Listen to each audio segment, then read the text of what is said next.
Alright, and while I'm waiting for people to come on in,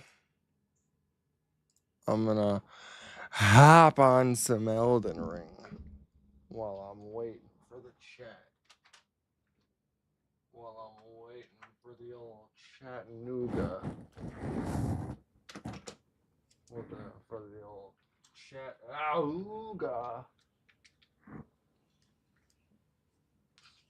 Once chat pops in, then we'll get to the listen through. I'm gonna try to beat Rolana or Renala, whatever fuck her name is. Witchy bitch.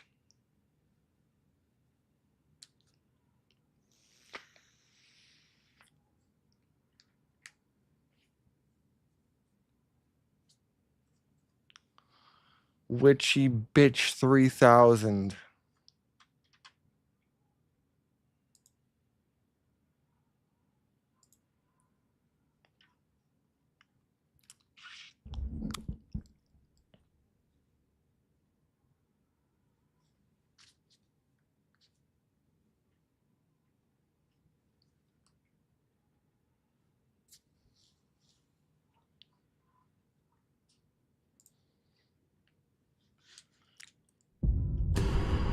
A little bit of from soft.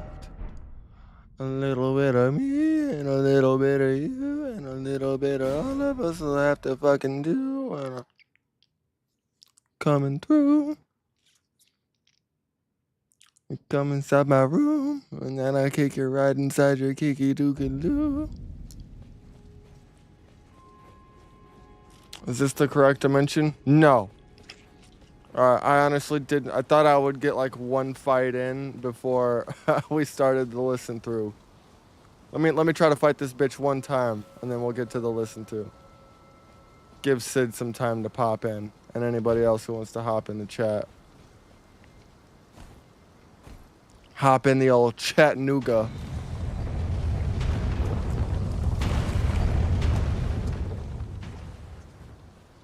So I was looking at GPUs today, which ones are good, which ones are less good. And I've been told multiple times that my GPU is the best budget GPU for 2025.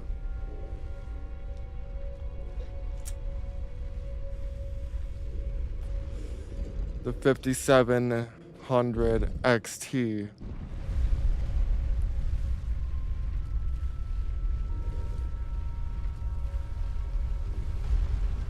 So I think getting a 7700 is gonna be a significant bump up.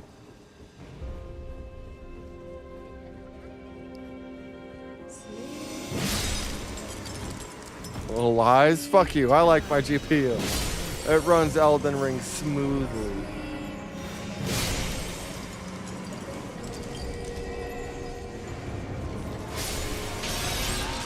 If it can't play Rebirth, it might as well be useless. Alright, fair enough.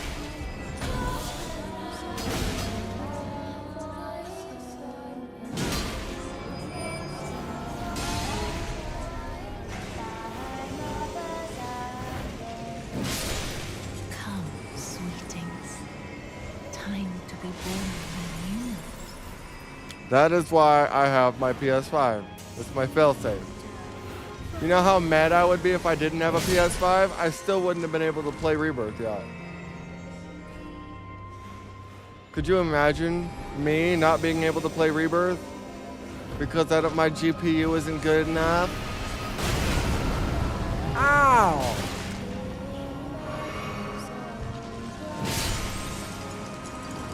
I think I might have fucking drove my car off a goddamn bridge. That's what I would have did.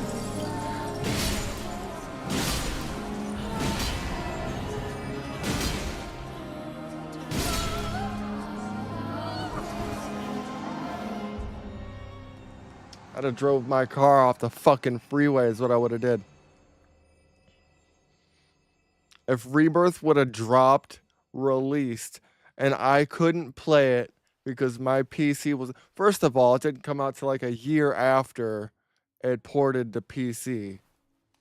So then I'm like, oh man, I could finally My play it. I have a beloved, PC. Boom. Can't play it on have PC. no Fucking. fear. I will hold thee. Patience.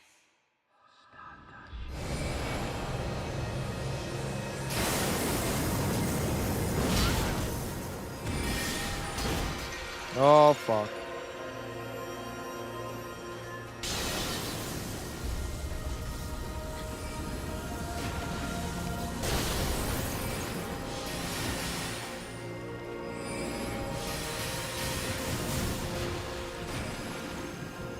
Thy fate lieth under my moon.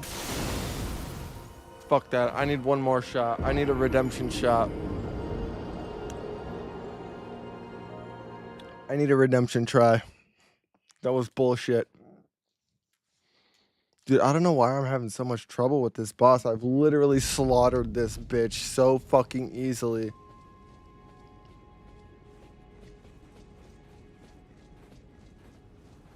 If I don't get it this time, then tomorrow I'm getting my mimic and I'm fucking this bitch up.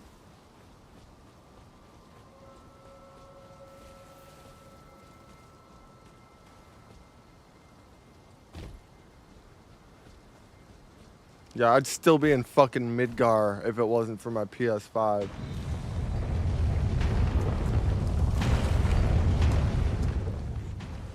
Everybody be talking about, oh my god, the chocobo racing is so good. It's like Mario Kart with chocobos. Everybody bitching about Chadley, and I'm like, I don't have that.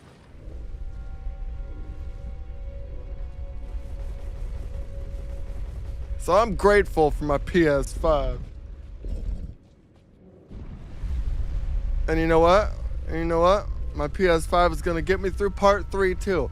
My PS5 got me through. Well, my PS4 got me through Remake. My PS5 got me through Rebirth, and it's gonna get me through part 3. It's gonna be glorious. You watch. Oh my god, I'm dying.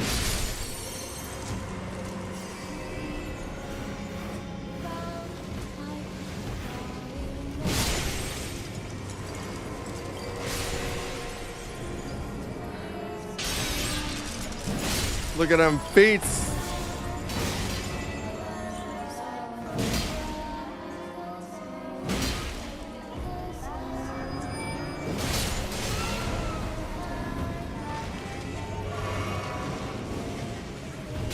Come, sweetings. Time to be born anew. Oh my god, you fucking book throwing nerds. Oh my god, dude, these hiccups are gonna kill me. Oh, these hiccups are gonna slaughter me, dude.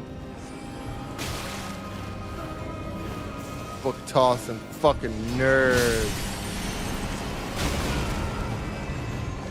I might as well fucking died. Might as well have died.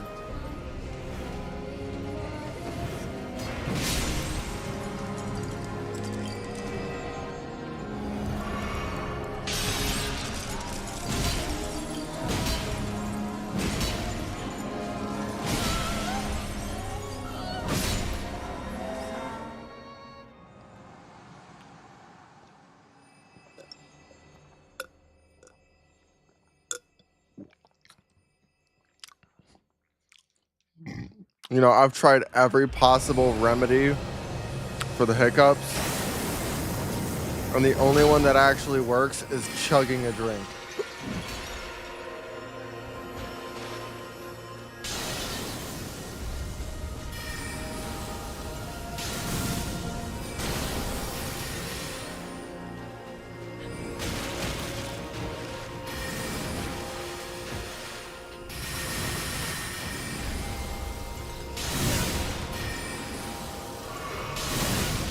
Oh my god, dude, this bitch is spamming bullshit.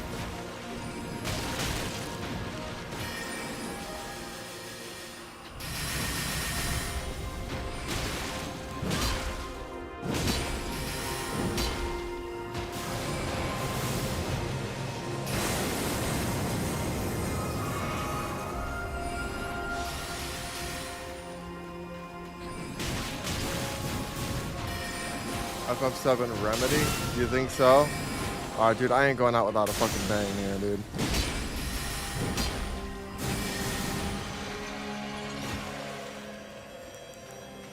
Oh my god, I'm all out of fucking pots.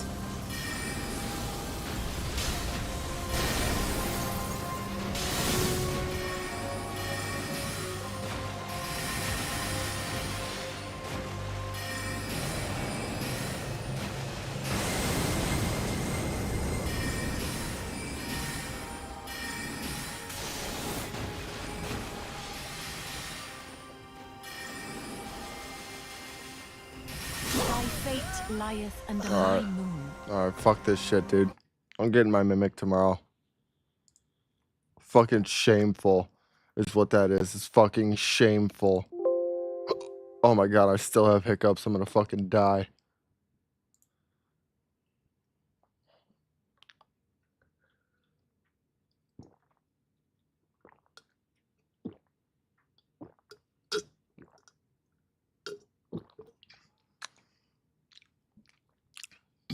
Still confident it's gonna be a redemption. Final Fantasy Red Dead Redemption. Alright, you ready to fucking cry?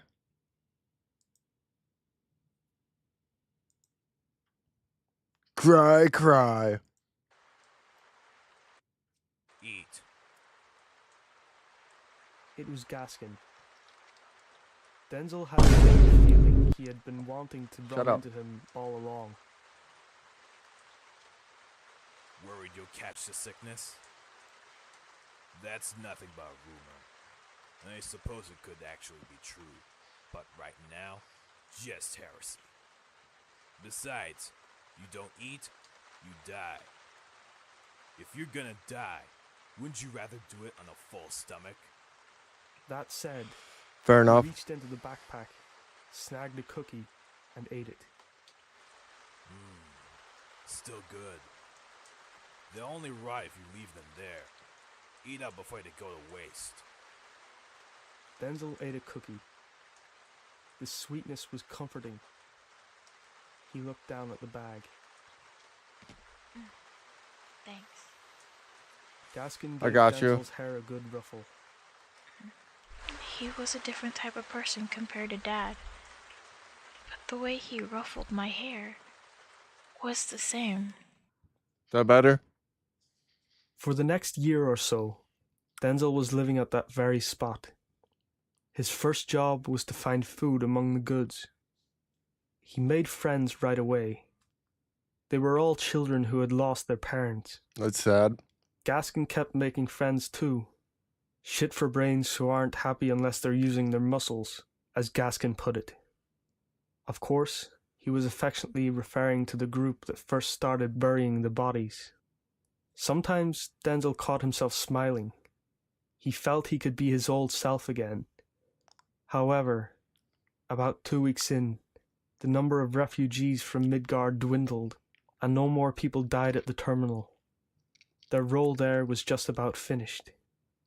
Denzel spent many sleepless nights worrying about the future.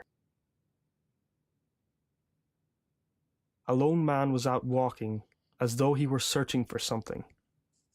Eventually he approached Denzel and his friends and spoke to them. I'd like some iron pipes. The more the merrier. Denzel and his friends went to look for iron pipes.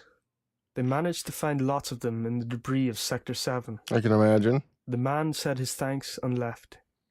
Since then, he came back many times.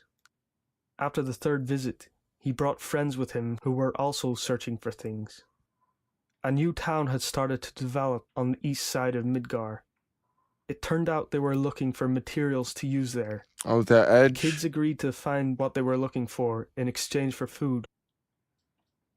Denzel and his friends soon took to calling themselves the Sector 7 Scavengers, or Triple S for short. There was plenty of work for them. They were proud of themselves for working and living like adults. And it was fun. There were nights when they cried and thought about their parents, but they always comforted each other. They were all in the same boat, but destiny had not tied Denzel and the others as tightly as they thought. This is destiny.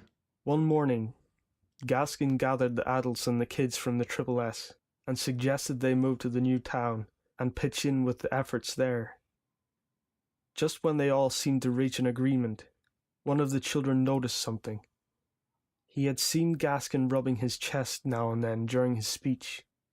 Mr. Gaskin, are you feeling sick? Just a bit. When he undid the buttons of his shirt, he saw that he was soaked in black liquid. Gaskin died a month later. God We damn. made sure to bury him in a special place. The good people always die, huh? Reeve nodded silently to Denzel's words.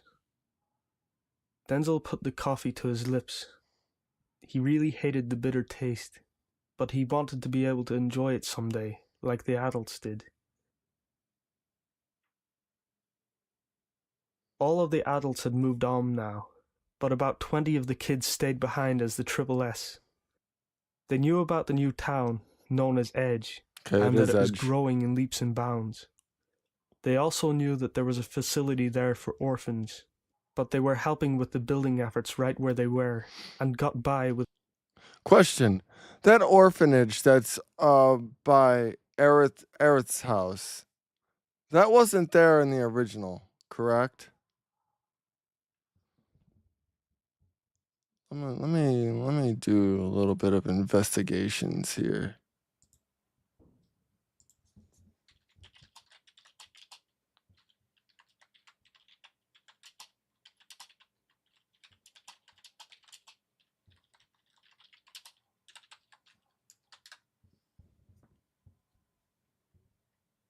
There was no explicit visited orphanage in Midgar in the original. The concept of a specific orphanage for children like Marlene and Denzel was primarily developed Final Fantasy Remake and Advent Children. Okay, so yeah, it was not there in the original.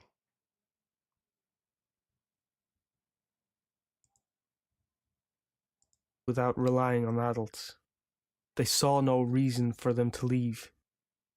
They also thought about how bad Also, Aerith knows Biggs through that orphanage. Oh shit.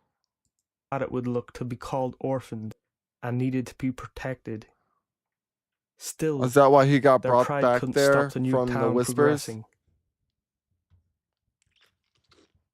Soon, work was re-centered around large machinery brought in from various places.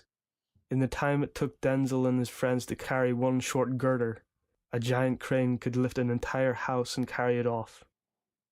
And so, even the proud members of the Triple S started to leave, one by one. Before long, only 6 members remained, including Denzel. All of them were God starving. damn, out of 20 kids, Eventually, only even the 6 last girl made it? left announced she was going to Edge. Holy shit. Reeve looked at him with a puzzled expression. What's wrong? I hated that girl. The guy said a girl would just slow us down and stuff. But they all wanted to be in a group with her. Once there were less than 10 people, she was a pain in the butt to work with. But I realize now, all that meant was that I'd gotten to the point where I could, I don't know, worry and get mad about normal stuff again. You should be grateful to her. She's not around anymore. Of course. Of course she's not around When anymore. Denzel woke up, he learned that all that remained of the Triple S was him and another boy called Rix. What can 2 people scavenge? Screws and light bulbs? Think of the killing we'll make! I'll go buy us some breakfast and look for jobs. Hey, wait a sec! Rix went over to where they hid their cash box and opened it. Hey, Denzel, we're in trouble!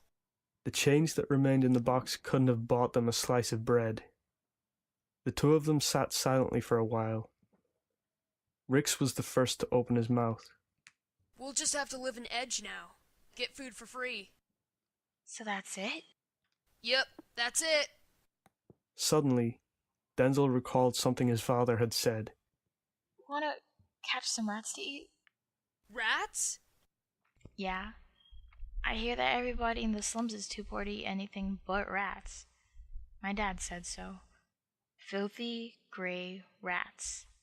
This is the slums, and we're pretty poor. You serious? Yeah, I'm gonna eat a rat. I'm gonna be a real kid from the slums. Rick slowly got up and Ew. clapped the dust from his clothes. Denzel stood up too, looking around. We need a spear.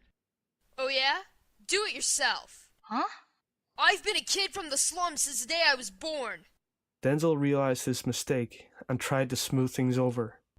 I didn't know. So what? You would have refused to be friends with me if you did? Of course not. Whatever. You're just like all the snotty plate kids. Rix. Just so you know, thanks to the contaminated water you punks dumped on us, the rats here are full of nasty germs. Find one person who's gonna eat that. Saying that, Damn, Rick got slipped him. Denzel behind. I didn't go after him. I didn't think he'd forgive me. Why not? Because he was right. I was a stuck-up kid from the plate. I was used to the terminal and all the debris in Sector 7, but I wouldn't be caught dead going to the other slums. I think that's why I didn't go to Edge either, because I thought of it as a slum. Poor and dirty. And Rick's? He's doing okay, but he still won't talk to me. Well, I'm glad you still have a chance to make up. Denzel sharpened the steel rods he had gathered, and using them as spears, he went hunting for rats. I was ready to catch one of those rats and eat it. I wonder if I had Reeves no still money, has Moogles. no job. The slums would have been a step up. A Sector 7 kid like me could never be anybody in that world. But a rat full of nasty germs would solve that problem. Loneliness had stolen Denzel's will to live. His situation was no worse than when Sector 7 disappeared. But what made it worse was his presumption that nothing awaited him greater than his parents, Arkham, Ruby, Gaskin, the Triple S, and all of the other encounters that sustained him so far. It's crazy too, because thinking about it, like in their situation, a kid like Denzel would be so easy to just like, fuck it, you know, when we die, we go to the live stream. Like, they know what's gonna happen to them when they die. So it ain't like us, like we die and we don't know what the fuck happens. Something, just whatever happens when you're dead. But these motherfuckers know, like, oh, well, I could be with all my friends in the live stream. And he's still like, oh, nah, fuck that, I'm gonna push on. He felt he would never It's crazy. smile again. Crazy to think about. There's no meaning to life without smiles. Isn't that right, Mom? A rat full of nasty germs should help me solve that problem. Hey, now hold on a sec there. Without them noticing, Johnny was standing close by, listening to Denzel's words. I'm just saying what I thought at the time, but I was wrong. That's why I'm still around. Well, yeah, but... Because you had the most fortunate encounter of your life. Mm-hmm. Just when things were looking the worst. There were no rats to be found. He wandered around searching aimlessly, eventually arriving at the Sector 5 slums. He found a church there that was starting to fall apart. A motorcycle had been parked in front of it. Ooh. It was like nothing he had seen before. But what really caught his attention was the mobile phone that hung from the handle. A smile crossed Denzel's face. He figured it would be okay to borrow it just for a second. He wondered if he would be able to get through to anyone. Approaching the bike, he took the phone in his hand. As he dialed his home number, he imagined the phone ringing in the middle of the Sector 7 rubble. All Sector 7 lines are currently out of service. Denzel had looked for his parents while working with the Triple S. He never found them. He no longer clung on to hope they were somewhere out there, alive. All Sector 7 lines are currently out of service. With the phone still to his ear, he looked up. He could see the bottom of the Sector 5 plate. He realized that on top of it was Ruby's resting place. All Sector 7 lines are currently out of service. As he hung up, he thought about smashing it against the ground, but decided against it. Yeah, don't break Cloud's phone. He wanted to dial Ruby's number, but he never learned it in the first place. Denzel checked the phone's incoming calls. He decided to ring the first number on the list. It rang. Someone picked up immediately. Cloud, what a surprise. You never call. Is something wrong? Denzel listened to the woman's voice silently. Cloud? No, I'm not. Who then? That's Cloud's phone, right? I don't know. I don't know what I should do. Hey, are you crying?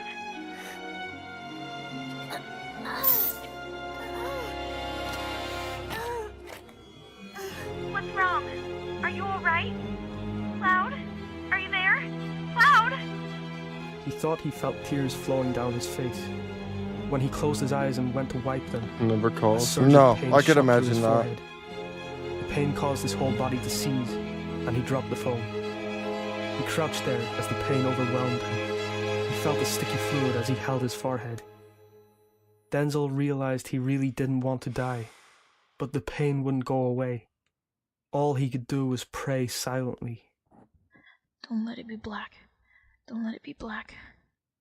He fought the throbbing pain and opened his eyes.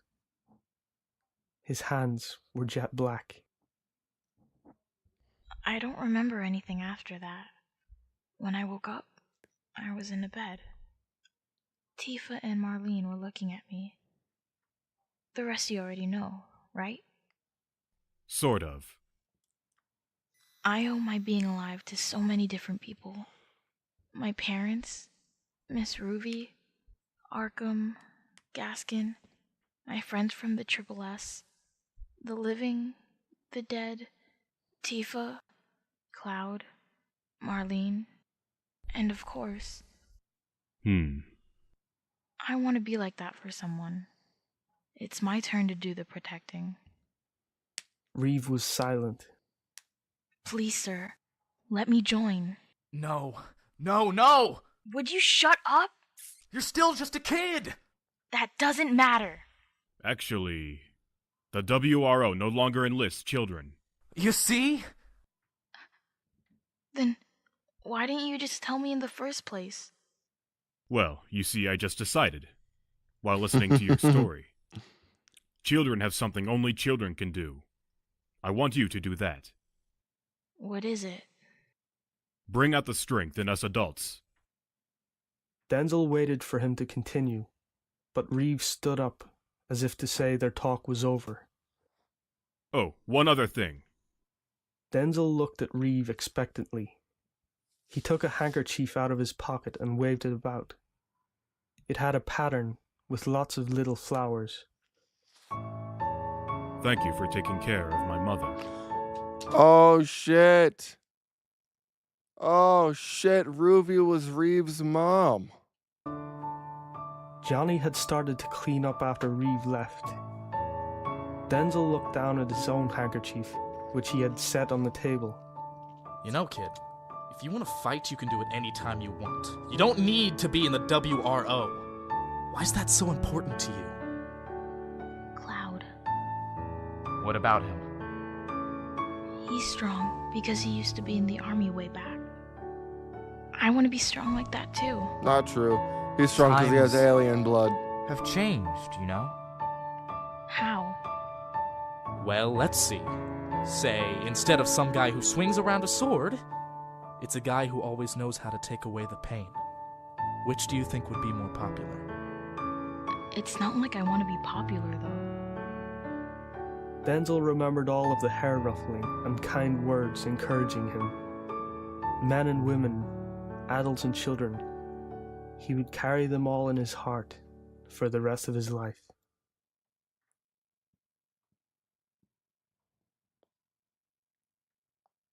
TheLivestream.net presents Cloud was always strong, though. On the Way to a Smile. Not really when you think about it. I mean, like, when he was a kid, he was kind of a pussy. He was a loner.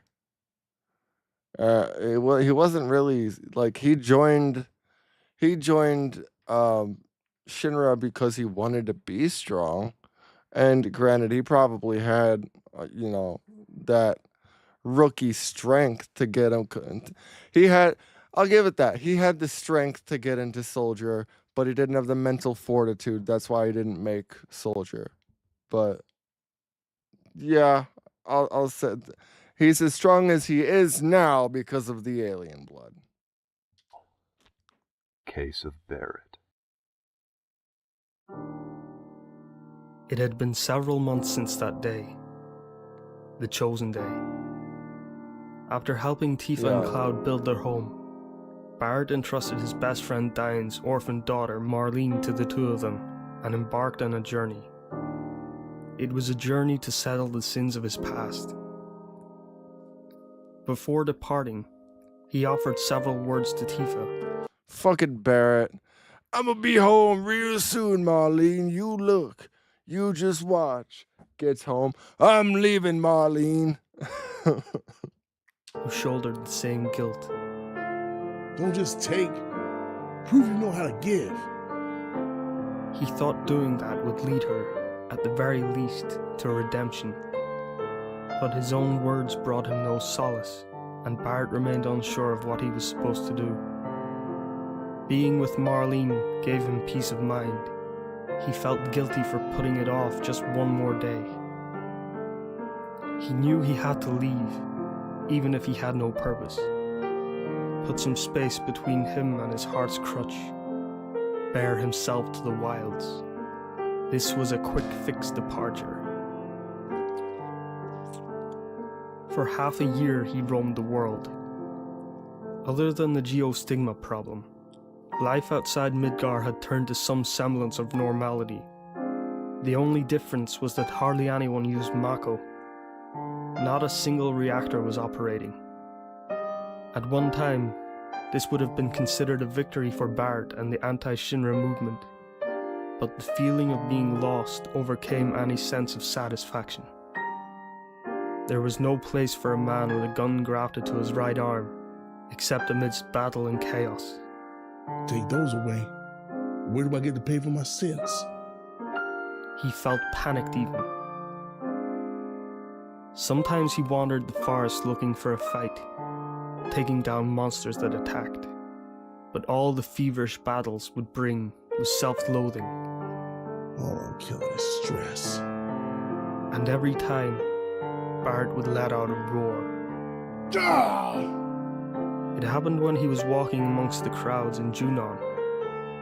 Something had bumped into his gun arm, and when he looked down, a young child was crying, blood running from his forehead. Junon. When Barrett hastened to tend to the wound, a woman who was surely the boy's mother came running. Please, please, forgive my boy. I beg of you. I'll do anything. Oh, okay. No, I was confused on why he was in Junon, but he has to go to Junon to cross to get the coast to Del Sol to get to Corel. So that makes sense. Okay. The mother's eyes were trained on the machine gun installed on Barrett's right arm. In peacetime, I'm the same as the monster. Times were changing. He had to think of new ways to atone that benefited the new age. He couldn't exactly grasp what that was, but he knew he was supposed to change first.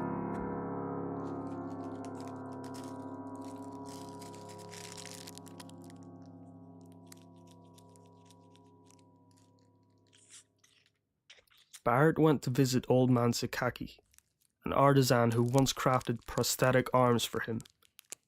The first model was a simple design, fashioned with a hook on the end. Barrett was dissatisfied. He wanted to do more. That's where he got his like hook dig on. in the dirt. The old man had made him a shovel arm, or drive wooden posts. A custom-built hammer arm did nicely, but Barrett wasn't satisfied by any of these. One day, the old man told a visibly displeased Barrett, "Your head's filled with revenge against Shinra. You'll never be satisfied by anything you stick on that arm of yours. Just take this and don't come back." What the old man had passed on to him was an adapter that let him attach implements to his arm. By using it, Barrett could attach various prostheses or weapons to his right arm. What you attach is entirely up to you. I suggest you give it some thought. Despite the old man's warnings, Bard didn't do much thinking at all. I want to meet that guy in the game. Dude, I want to meet the guy who makes Barrett's fucking gun arms and stuff. Let us find that guy. The days that ensued were filled with him trying out any weapon he could get his hands on, and boosting his firepower. Barrett's back must be strong if he carries all those changeable arms. Oh, have you seen Barrett? He's a big guy. The next several years, all Bard attached to his arm were weapons. When Bard returned to the workshop, he asked the old man to make him a new arm, one with a softer texture, with a hand on the end, one that nobody would fear, one that would let him melt into ordinary life. Old man Sakaki only gave a snort and stared at Bard. I'm not just about fighting. I don't want people afraid of me no more. So, who are you trying to be? Like I said. Barrett started to respond and searched inside himself only to find he had no answer. Shit. The hell should I know? I'll need a week, alright? Fine. Why are you doing that? If you've got no other plans, why don't you help my nephew out with his work, and in return, Forget it. I don't need no reward. Well, I'll think of something. The next day, Bard rode along in the truck. Old man Sakaki's nephew was driving. Bard recognized the machine as the same type that took him all over the place as a kid. Its engine ran on steam from burning coal and heating up water in the boiler. It took 4 men working together to run it. One driver at the handle. So much for the reactor bullshit at Corel. Just for the entire world to go back to coal and oil. One engineer to keep tabs on the engine's output, dude. and 2 boilermen to pump coal into the chamber. At the rear of the truck's massive body, a bed was attached that could carry around 10 people. The coal occupied about 5 men's worth of space, and Bard commanded about 2 men's worth of space that was left. He was sprawled out face up, gazing at the sky. Man, this is slow going. It was nobody's fault. Large steam-powered trucks had always plodded along like this. The men were dripping with sweat and working as hard as they could. Everything was running at full power.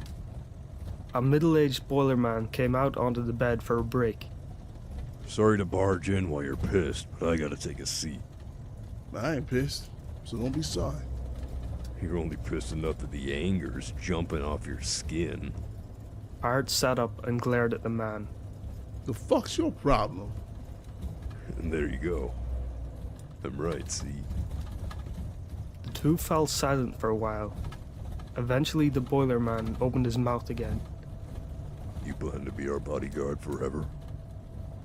I'm just doing the old man a favor. I don't know what comes after that. Well, you're not cut out for it? Being a bodyguard? Ain't nobody more cut out for that than me. Don't know about that. The boilerman fell silent. Bard waited for him to continue. What do I look like to this fool? Hey, say what you're gonna say, man. Maybe the guy can give me a clue about what to do in my life. What type do I look like to you? The type that, instead of just taking out monsters that come along, goes out looking for monster dens to smash. What do you know? Maybe I do. Even if you don't know where those dens are. Make me sound like an idiot. It's not easy what you do. Maybe you ought to be proud, huh?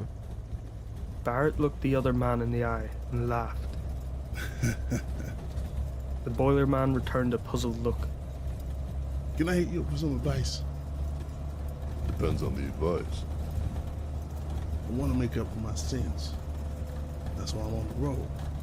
No matter how much time goes on, I can't figure out the way to do it. Probably just the man you say.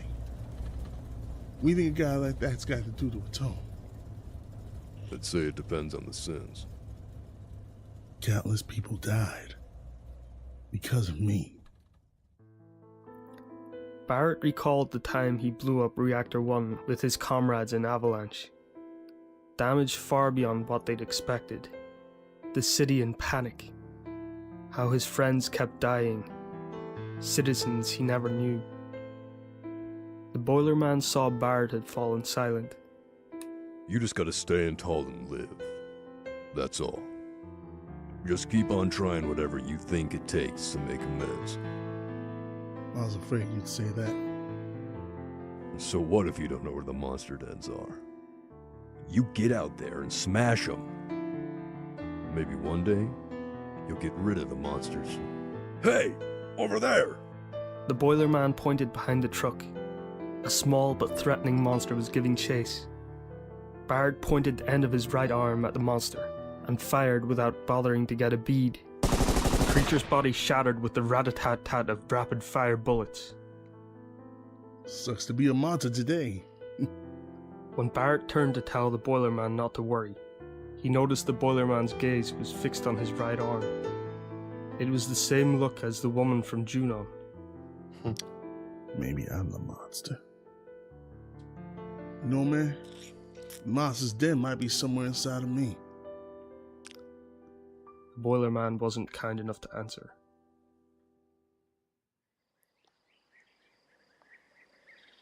So yeah, whatever, man. You do you. The truck's destination was a small village that made its collective living growing potatoes in the fields.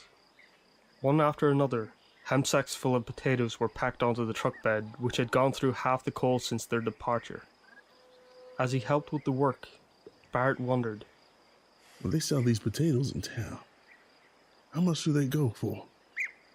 No question the truck team's wages were tacked onto the village's asking price for the potatoes. Food prices were a problem in Midgar. Too high even for a time of crisis. But seeing so many people hard at work, he started to realize there wasn't any way around it. Once the Mako supply stopped, most engine-powered farming equipment was rendered useless. Raising potatoes without it had to be more than arduous.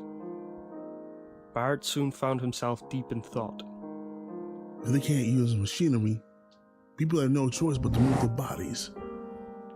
Now, we got plenty of people in Midgar, all kinds of folks with no jobs, struggling just to find food, right? Sure, they could just gobble up whatever's growing at their feet, but then they just run out of food. Yeah, they gotta sow some seeds, or get some plants on the ground, take care of them. For that matter, they gotta raise some livestock. Bingo. If we all had a mind for it, the day's bound to come where we can live without want. At least not for food. When we need machines, we can use coal like with the truck. What we gotta do from now on is go back to the way things were before Mako. Times might be a little tight. Man, the world sucks after FF. Yeah, it really does. I mean, imagine the entire world is so used to using Mako at this point, and like the whole point of Avalanche was to stop Shinra from using up the world's lifeblood, but they realize after it's all gone, like, shit's hard, dude. Shit ain't easy. People are dying. Like, even without Geostigma, people ain't doing hot. Things might move kind of slow. For someone impatient like me, it might even be unbearable. That's how it's gotta be. Well, like, that's how times change.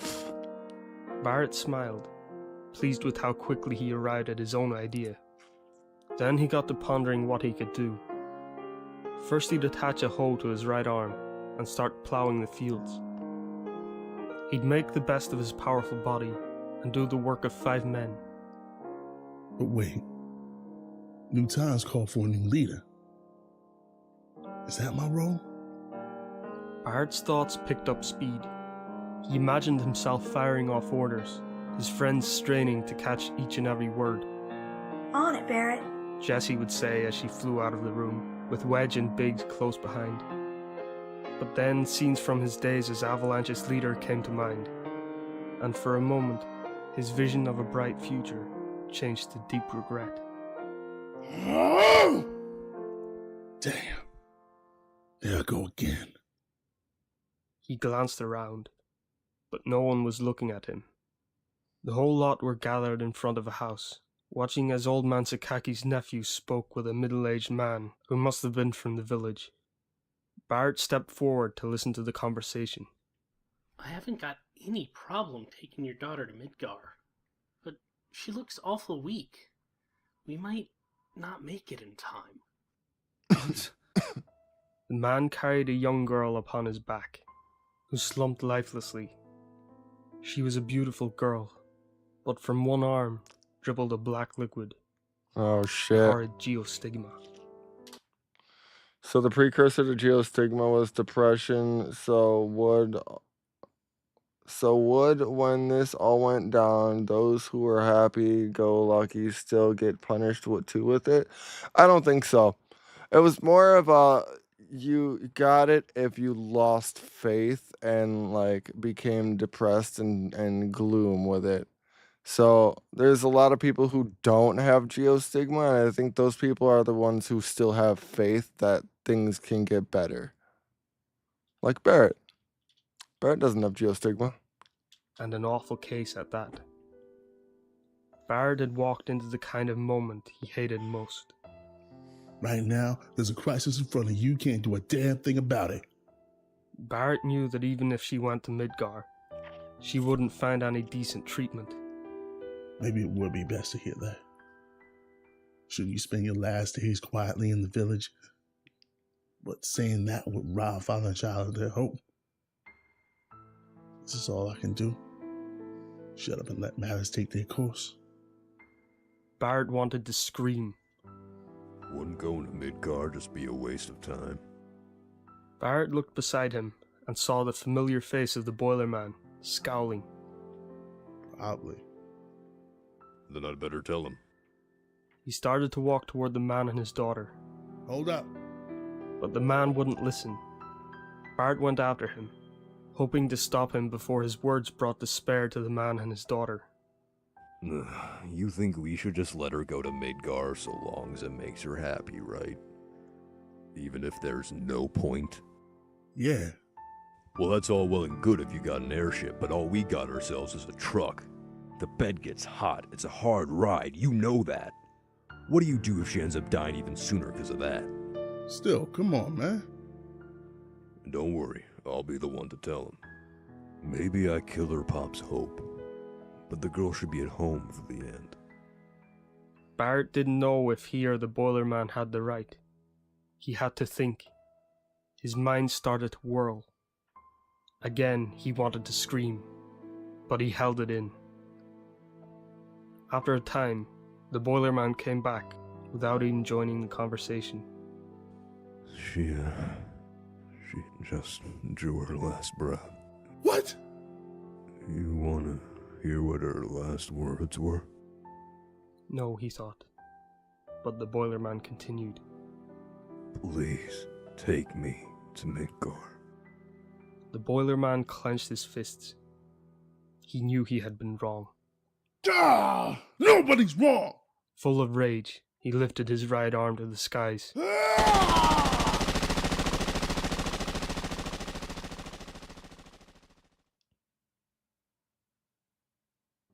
Barrett stayed in the village to witness the girl's burial.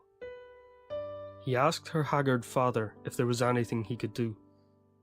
If only we'd had an airship. I used to be a crewman aboard the Galnica. If she was still flying, maybe my baby girl wouldn't have had to die. Sunken Galnica? It's just a short hop from here to Midgar. Listen, man. He knew he had to say something. I know how you feel, but they can't cure the stigma. Not even in Midgar. If only this. If only that. As soon as you start thinking about what the world of what has had over reality, tomorrow became hard to ascertain. Barrett had experienced that himself. And lamenting what you never had any control over in the first place, the way this father was even worse. While Barrett searched for the right words, the man started to speak. It doesn't have to be Midgar. Any place. The moment we heard they could fix the stigma there, we could be en route with the sick. If we had an airship, we'd be ready. Ready? My daughter's not the only one suffering from geostigma. Though he'd only just lost his child, the father's eyes were fixed on what was ahead. The future Bard had painted in his mind while packing potatoes onto the truck had faded entirely. Why can't we just run a few of the airships and the other useful machinery? Hell, in Midgard they use work vehicles and other machines. Why not an airship then? So long as we don't waste the Mako. Times have changed. I'm gonna do the same.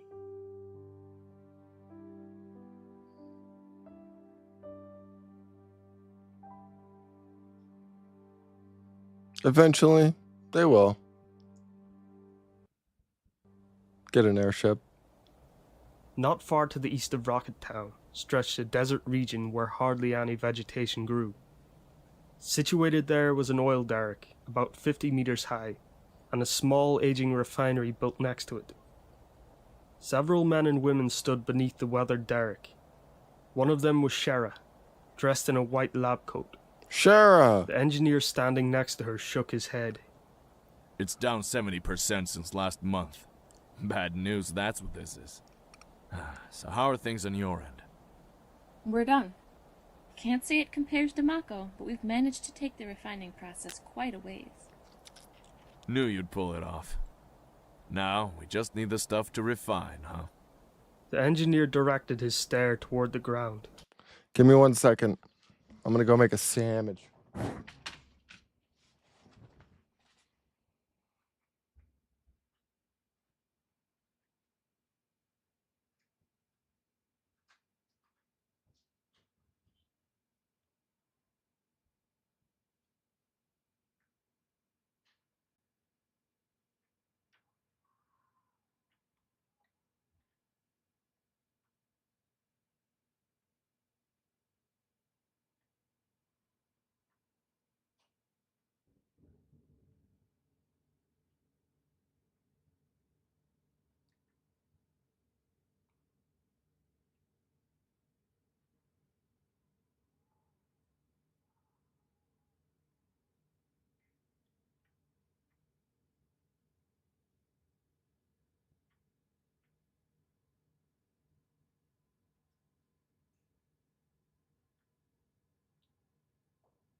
By God, the winds are blowing hard by me. Shara couldn't help but follow his gaze. She thought of the milling drill pipe, worrying away to dig up any oil left underground. Just a little more. Shara clapped her hands together in prayer, but the stain on the back of her left hand wasn't oil. Oh, It shit. was the stigma. Oh, no. Rocket Town was once the base for the Shinra Company's space program. The engineers had eventually settled down there, turning it into a bustling village. When Bard arrived in the town, he saw children playing. Some were the same age as Marlene. His eyes lit up immediately. What you kids playing? The children looked up, their eyes slowly taking in the sight. How about letting an old guy join in? The children bolted. Bad move, Barrett. Just gotta put up with this till my hand's done. You're scary even without the gun. Someone called out from behind him. Wait a minute. You're... He couldn't put a name to the face. I doubt you'd remember me. I'm from the Highwind crew. The Highwind was the name of the airship Bard and the others wound up boarding during their journey to save the planet. Oh, I got you. Well, thanks for helping out back then. You're very welcome. Bart wasted no time in asking the man to take him to Sid. As they walked, he heard a dull metal pounding. Break time's over, y'all. We better get a move on. What y'all up to? What do you think? This is where Sid's gang comes home to roost, after all. An airship? Go ahead. See for yourself. Past the long line of houses, a large area opened up, and Bart could see an enormous airship. Yeah, just like the old Highwind. Under construction. Well, shit. Would you look at that? The airship was girdled by a crude scaffold. On top of the scaffold, which didn't look like it would earn any applause for its safety precautions, worked about 20 townsfolk. All Bart could hear was the shrill retort from the metal armor plating being hammered into place. The airship looked all but finished.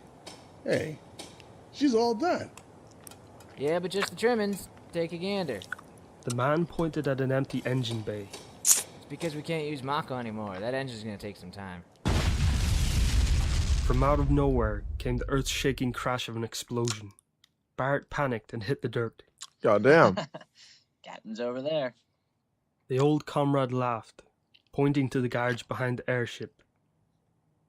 Inside the garage, a single engine that looked like it would fit an airship sat upon a massive workbench. Several men peered at it from a safe distance, and all of them wore goggles. Again, Jesus. The sound of an explosion. Bart flinched. One of the men took off his goggles and ran up to the engine. Son of a bitch!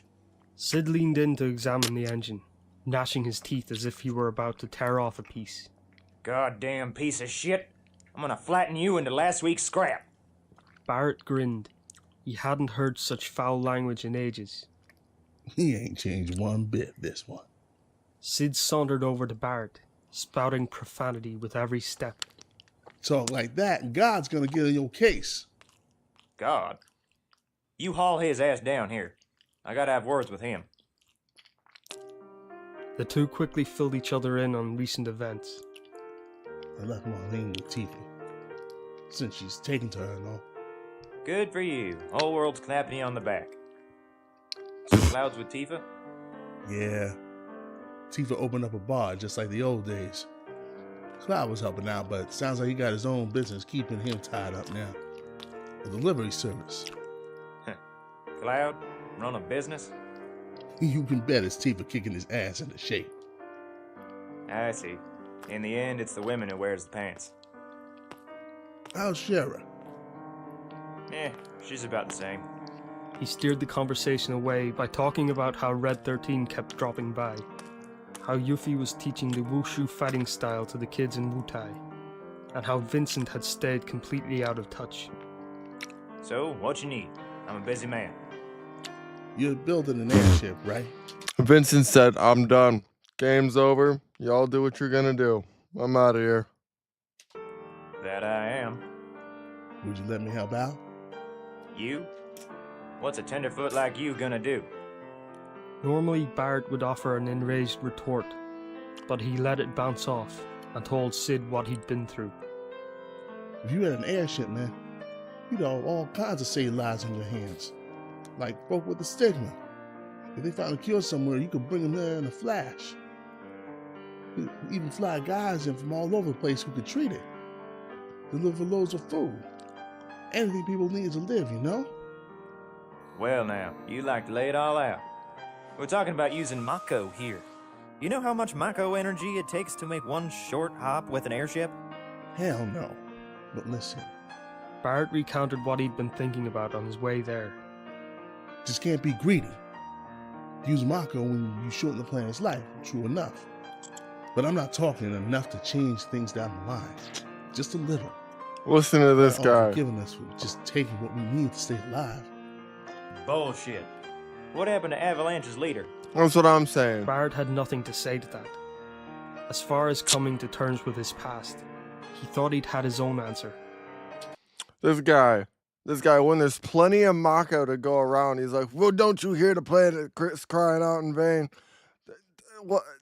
What the fuck? He's all about stopping motherfuckers from using Mako. He gets so mad at the gold saucer. He's so mad at Shinra for stealing the Mako. But now that there's no fucking Mako to go around, he's like, well, what if we just use a little bit? What? No. But now that someone was calling him on it, he searched for the right words. The gloom took over deep inside, and he raised his right arm. He was ready to open fire, then realized he was indoors and stopped short. But he did scream. Ah! Everyone in the room turned to stare at Barrett. I'm sorry. As you were. He faked his best smile. Then he hung his head, searching for the words to explain himself. Instead of words, scenes from his past sprung to mind.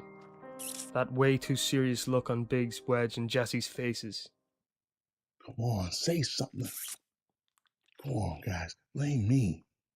He shook his head, as if to shoo the three figures away, then glanced up. Sid looked blurry. What the hell's with you? Sid, you gotta tell me. I don't know what to do. My past's like a minefield full of mistakes. But there had to have been some things that were right. But what? Which one was right? Which was wrong? Which me am I supposed to be from now on? No, I want to change.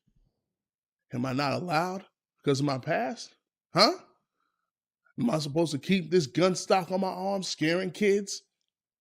Is that how I'm supposed to make up for my sins? I don't know anymore.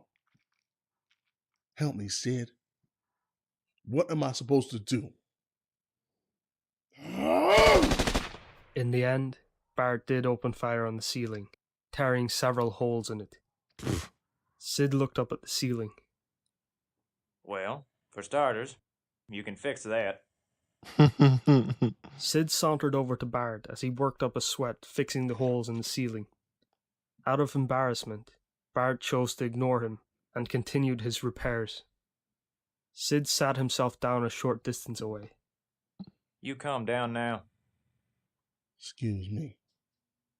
Sid shook his head as if to say no worries. Come on. I want you out with something. Barrett stopped working and peered at Sid. First, Mako. You hit the nail on the head. We'll just take a little from the planet, just what we need. We had the same idea. The truth is, airships are useful, especially when the world's in the middle of trying to pick itself up. If someday they tell me they don't need mine anymore, I guess I can just find me a spot and a nice view, set her down, turn her into my house. Sid went on to tell him about the current energy situation. As things stood, Mako reactors around the world were at a halt. And that was by no means because the general public felt remorse for Mako usage shortening the planet's life. Could you imagine living in an airship, just having an airship as your fucking house, dude? What a great idea. Sid he ain't worried about shit. He's like, I'm gonna get my airship running, and when we don't need it no more, boom, I have my own house, wherever the fuck I want it. Goddamn. And I don't think he's got to worry about fucking property tax or none of that bullshit. Shinra's done for. There was a more practical problem. Upkeep was difficult without Shinra, who had run the Mako reactors. But the real reason no one had restarted the reactors? By now, everybody knows that Mako energy sucked out the life stream and consumed it. And that day, they all experienced firsthand how terrible the life stream could be. They're scared. Scared of pissing the planet off.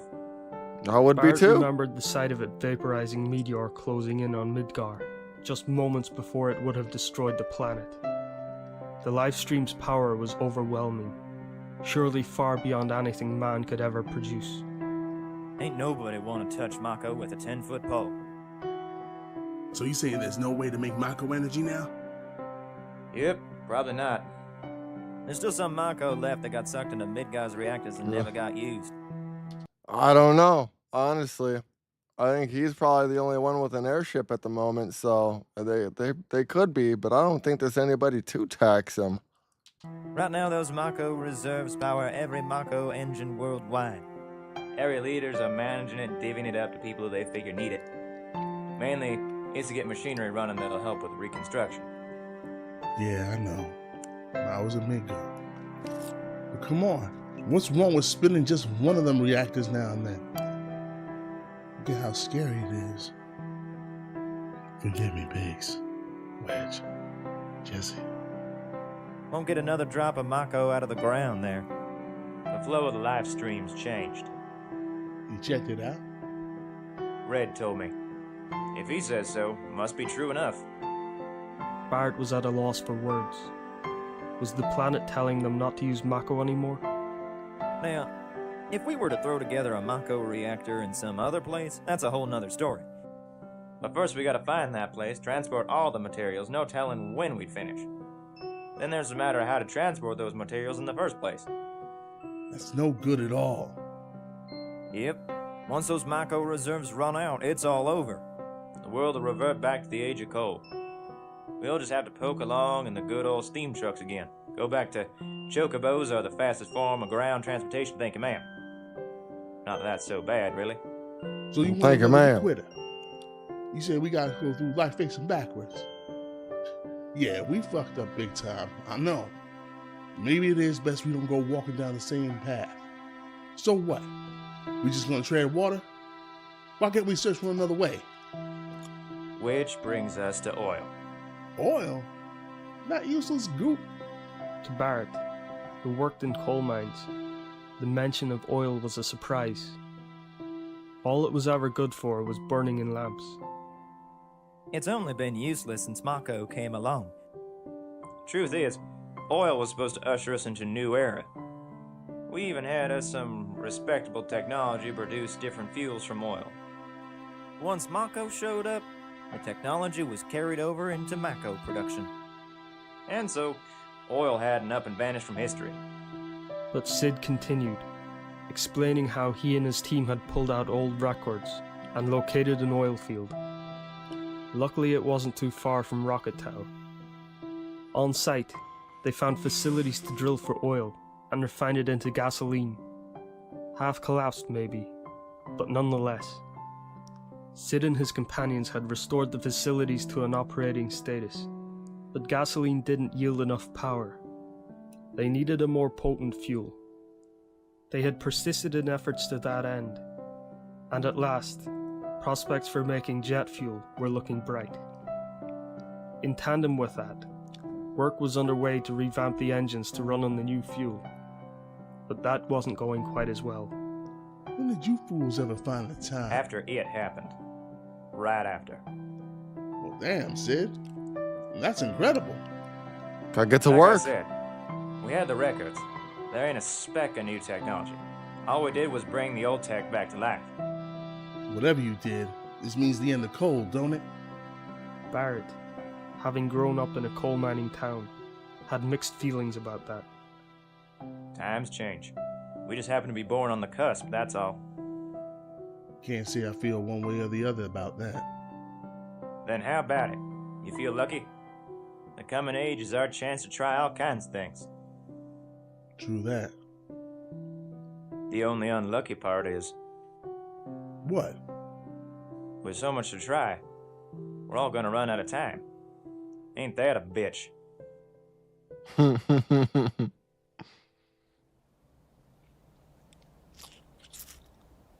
Sid and Fucking Barrett love set out Sid. east from Rocket Town. They walked a full day before reaching their destination.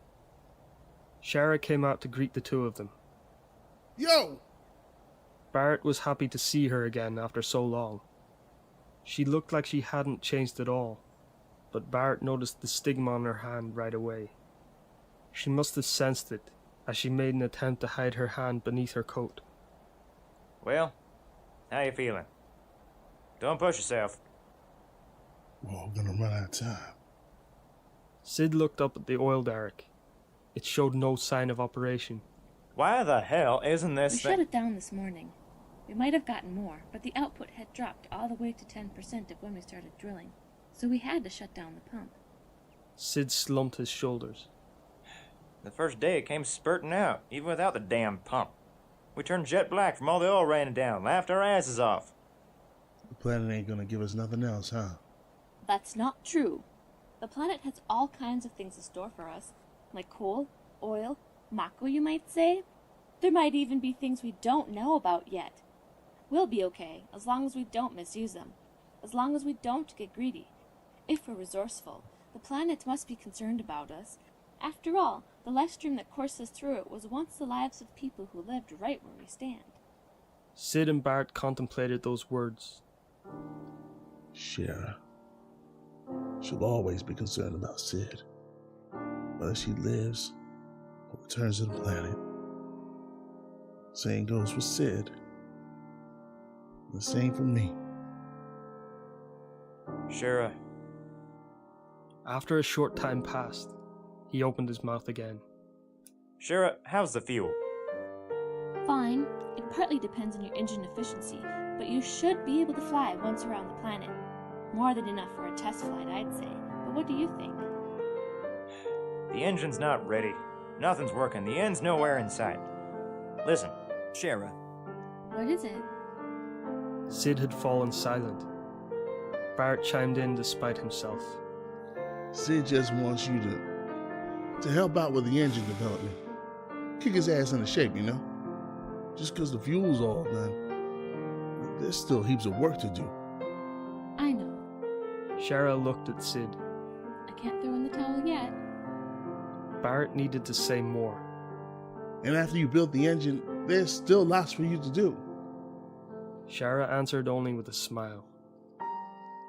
The three of them looked up at the derrick in silence. Barrett, you know about any oil fields? You just leave it to me. Bart had no more doubts. Hey, planet. Hey, all you lies that course through it. If you want to punish me, you'll go on ahead and do it. I'm gonna fight back with all I got.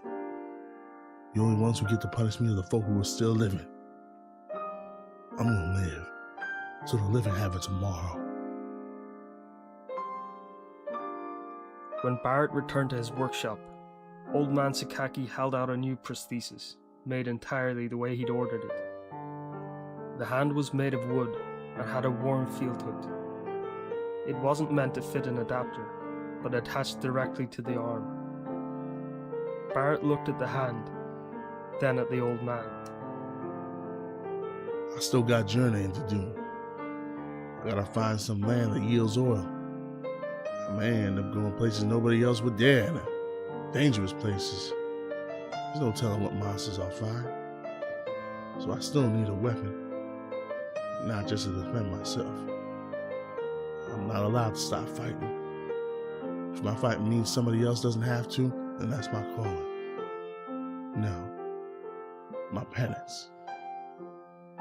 After listening to Bart's uncharacteristically coherent words, Old Man Sakaki went into the back, and then returned with some sort of parcel. When he opened it, Bart saw a prosthesis inside with traces of rust on it. It was an exquisitely made steel hand. Even the fingers looked like they moved.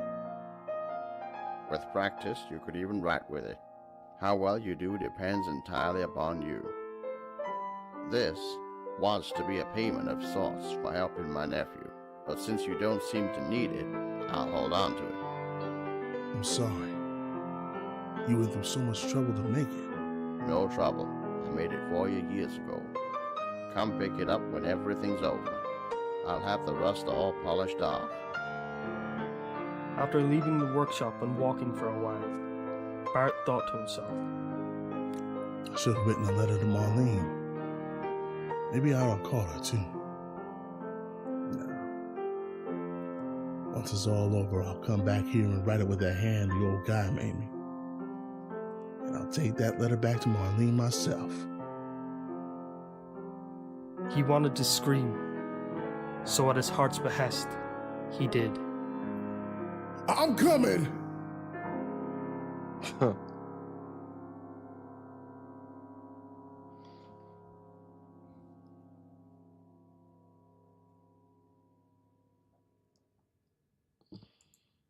Oh shit, I didn't mean to do that. I didn't mean to do that. Okay, so we're at Yuffie. All right, everybody, I have to stop the stream because I gotta wake up at 7 in the morning, so I can't be up super fucking late tonight. We got through Denzel and we got through the case of Barrett. We're gonna get back to Barrett as well. But right now, after this, we got Yuffie, and we get to see what the fuck Yuffie is up to right after Meteorfall. So I'll be streaming tomorrow when I get off of work at 3, which would be 5 your time, Kian, 3 your time, Sid. Find me on here, and we'll go through the rest of this too. You guys have a good night.